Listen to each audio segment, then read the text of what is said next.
જય શ્રી રામ લક્કીભાઈ. જય શ્રી રામ. લકીભાઈ તો રોજ કંઈક નવું લઈને આવે છે. આજે 925 સ્ટર્લિંગ સિલ્વરમાં બ્રેસલેટ કલેક્શન લાવ્યો છું.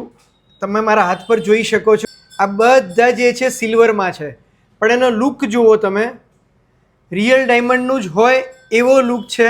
આ બધા લેડીઝ બ્રેસલેટ્સ છે. આ યુનિસેક્સ છે. આ ટ્રિપલ લાઇન એટલે કે ફાઇન સિલ્વરમાંથી બનાવેલું છે. આ ડિફરન્ટ લુક છે. જુઓ, આ ટ્વિસ્ટવાળી બંગડી, આ જુઓ ઇમ્પોર્ટેડ લોક છે. આ રીતે પહેરી શકાય છે. આવા ઘણા બધા મારી પાસે બ્રેસલેટ અવેલેબલ છે. બધો જ નવો સ્ટોક અમારી પાસે આવી ગયો છે. હું બધો સ્ટોક તો તમને ઓનલાઈન નથી બતાવી શકતો. ફક્ત એક વખત તમે અમારા શોરૂમ ઉપર આવો, વિઝિટ કરો સ્ટોક જોવા માટે. આજે જ પધારો Bhagwati jewellers. Thank you so much.